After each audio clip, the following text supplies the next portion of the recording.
Whoa, I hope you're all doing good today. Well, today's going to be a little bit something different. I don't have any products to show you, demonstrate, or talk to you about. What I wanted to talk to you about was why I became a prepper and why I think a lot of people become preppers. Several different reasons. We'll be getting into that coming right up.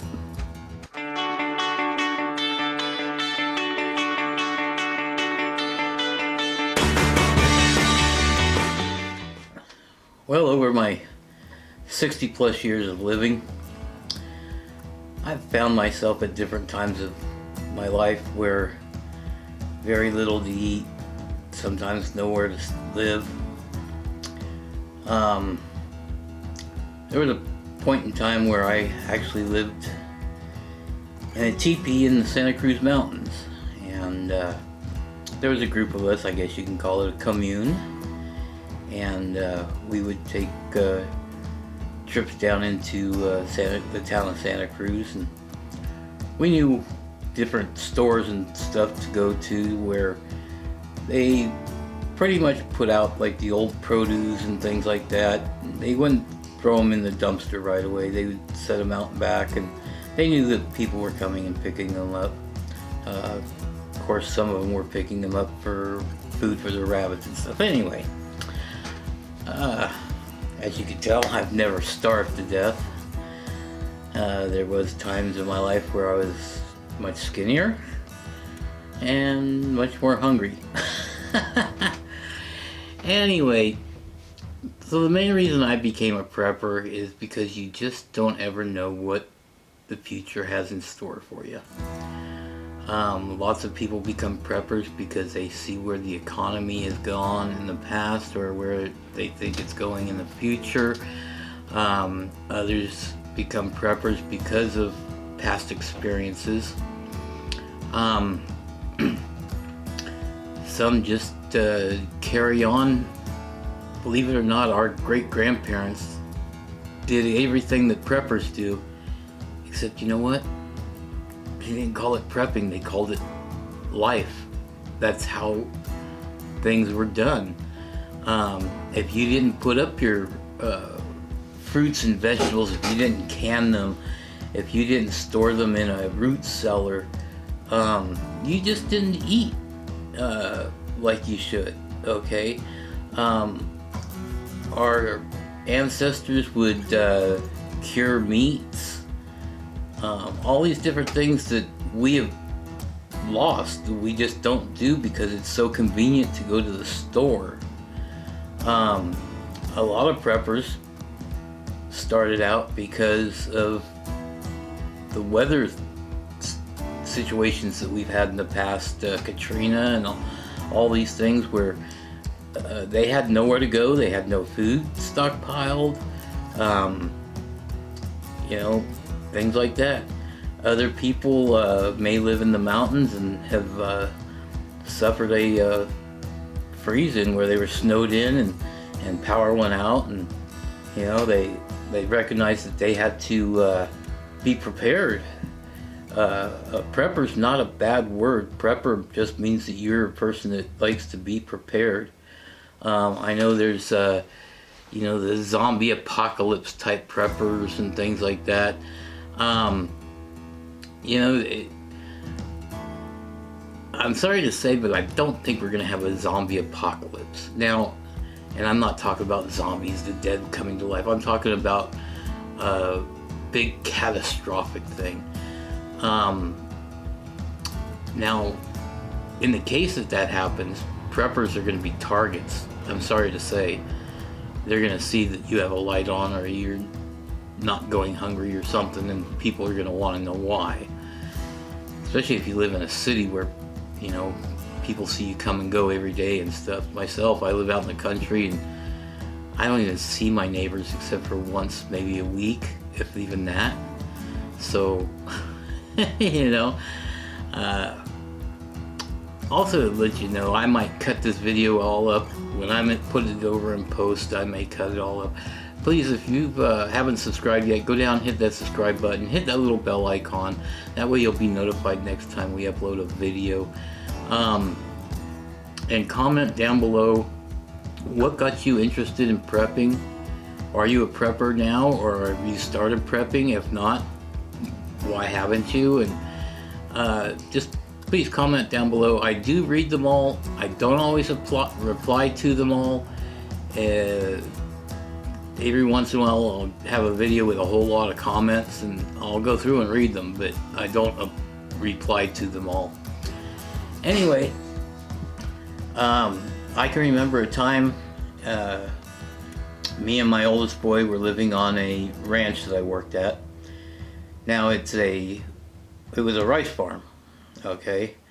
And if it wasn't harvest time or ground workup time, there was no money coming in. So there would be points in time where we were down on our luck, and I can remember one time we had a package of crackers and a bunch of packages of Taco Bell hot sauce, and that's what we had for a meal.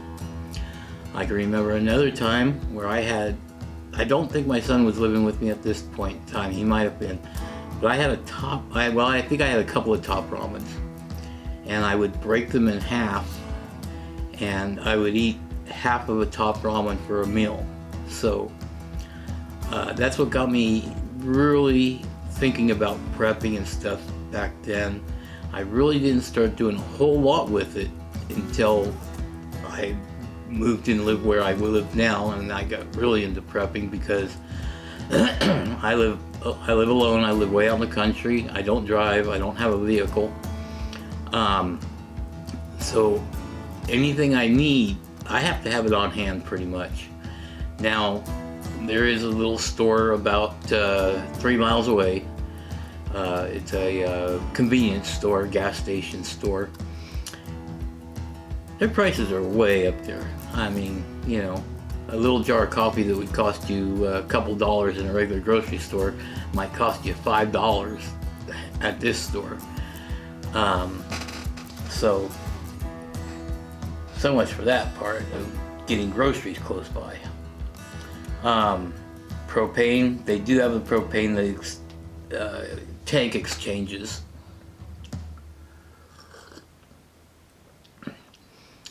I was running one of those long hoses to my little buddy heater. I keep that in case, you know, the power goes out. Other than that, I have little portable electric heaters. And of course, there's always the trick of opening the oven door. It's an electric oven, so. But the main reason I got into prepping so big is there was a time that I was living here and I couldn't get to the store. I was out of food. I had, I think, 2 packages of top ramen left, maybe a little more, I can't remember.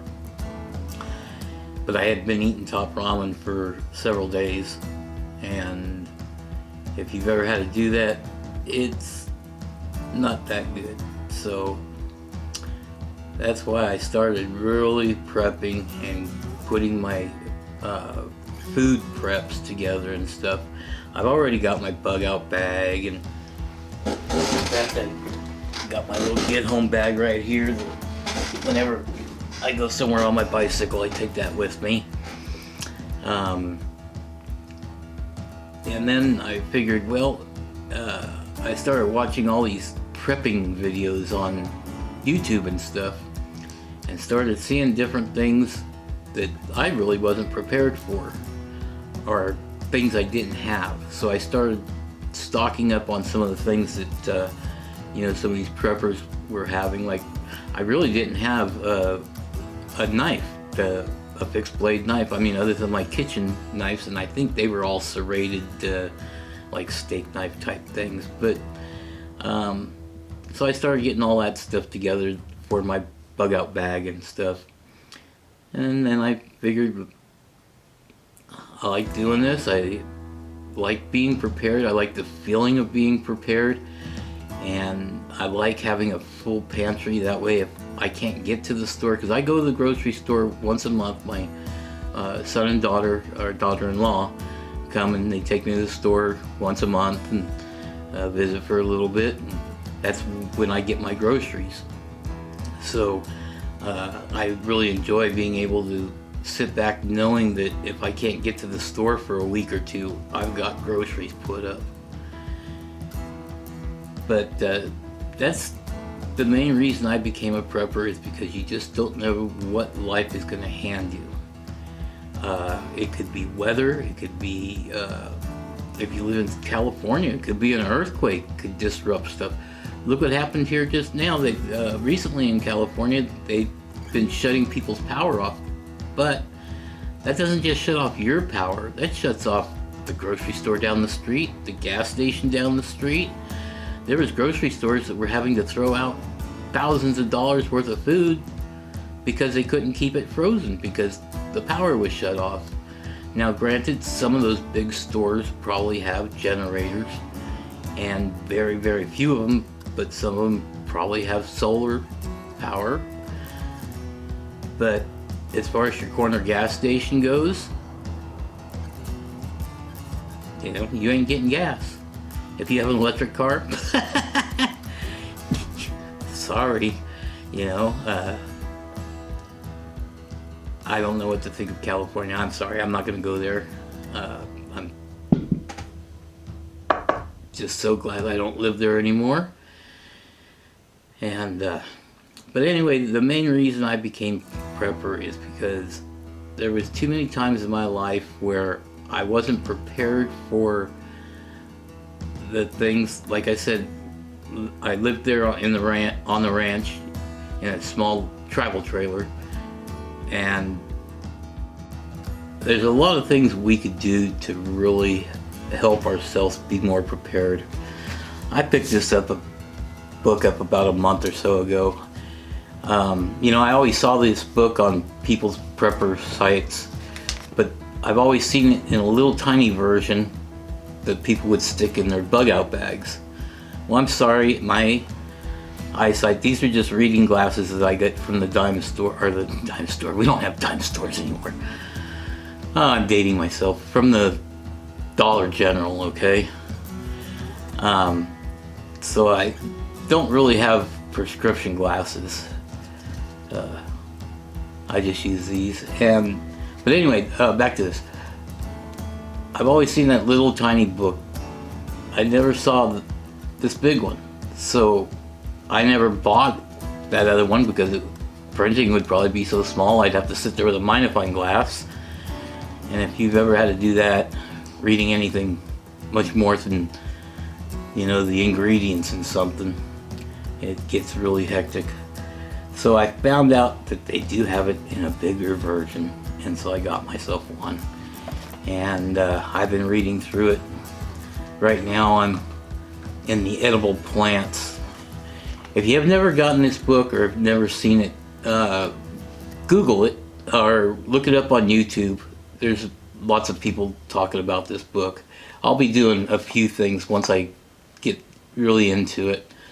Like I said, right now I'm in edible plants, and because there's tons and tons of plants and stuff, one thing I won't do is mushrooms. I'm sorry. There's too many of those that can really mess with you, and you have to be an expert because there's, unless it's morels, those you can pretty much identify. But if you haven't picked this book up, check it out. They've also have a version on, yeah. Okay. Amazon's Kindle, I believe. They've got that.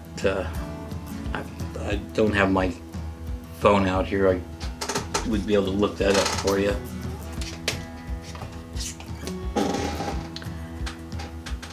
Like I said, I'm just going to be rambling on, so this video will be cut up and diced and spliced in every which way.